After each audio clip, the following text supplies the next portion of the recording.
Hi friends, vegetable biryani అండి. చాలా టేస్టీగా గ్రేవీతో చాలా బాగుంటుంది. ఎలా ప్రిపేర్ చేసుకుందామో చూద్దాం రండి.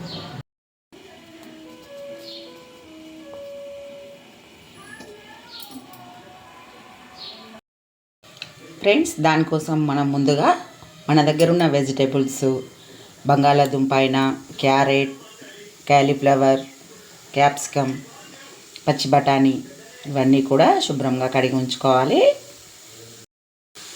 ఒక బాండీ పెట్టి అందులో వాటర్ పోసి మనం వాటర్ని మరిగే వరకు ఉంచుకోవాలి. ఇలా మరుగుతున్న వాటర్లో మనం కట్ చేసి పెట్టుకున్న క్యాలీఫ్లవర్, బంగాళాదుంపలను, క్యారెట్,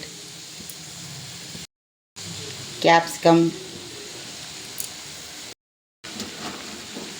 అలాగే పచ్చి బఠానీలను, అందులో 1/2 టీ స్పూన్ పసుపు, 1/2 టీ స్పూన్ సాల్ట్ను వేసి బాగా కలుపుకొని ఒక 5 నిమిషాల పాటు దీనిని ఉడకబెట్టుకోవాలి.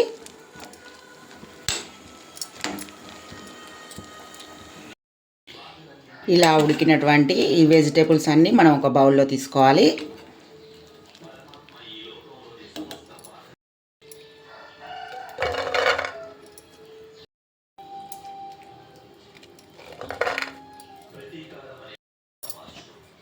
ఇప్పుడు ఇందులో 2 స్పూన్ల కారాన్ని,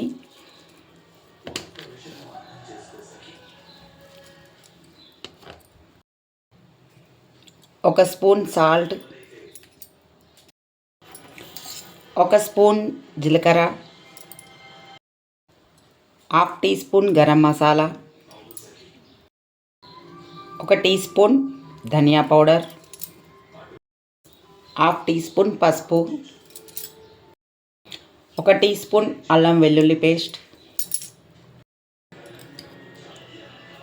1 కప్పు పెరుగు,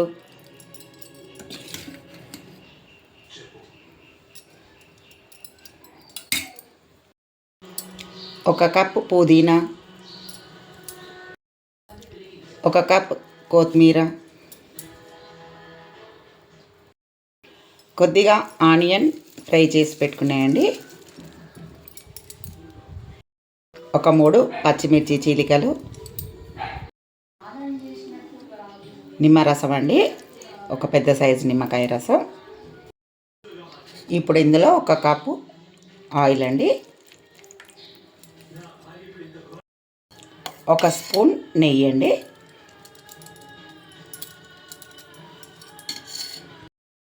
ఇప్పుడు దీన్ని మొత్తం ఇలా కలుపుకోవాలి. ఇది ఇలా కలుపుకొని ఒక 15 నిమిషాల పాటు పక్కకు పెట్టుకోండి. మూత పెట్టుకొని మనం ఇప్పుడు రైస్ కోసం ఒక బౌల్లో వాటర్ తీసుకొని అందులో గరం మసాలా, సాల్ట్,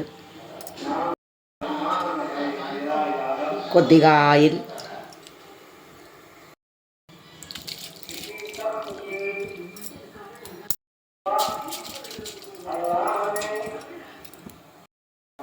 ఈ రైస్ని మనం ఒక 80% వరకు కుక్ చేసుకోవాలండి.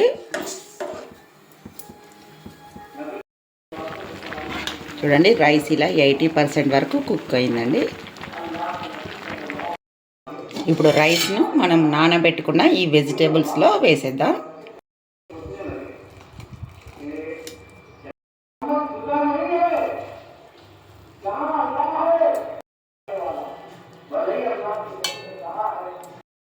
ఇప్పుడు ఈ రైస్ మీద కొద్దిగా ఆనియన్స్, వేయించిన ఆనియన్స్ అండి, కొత్తిమీర, 1 స్పూన్ నెయ్యి, మూత పెట్టుకొని చిన్న మంట మీద ఒక 20 సెకండ్స్ పాటు ఉంచుకోవాలి. రెడీ అయిపోయిందండి.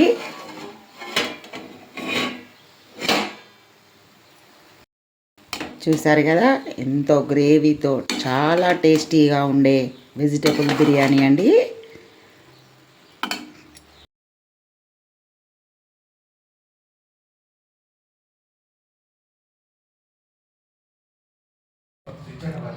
ఎటువంటి కర్రీలకైనా చాలా టేస్టీగా ఉండే ఈ వెజిటేబుల్ బిర్యానీ తప్పకుండా ట్రై చేయండి.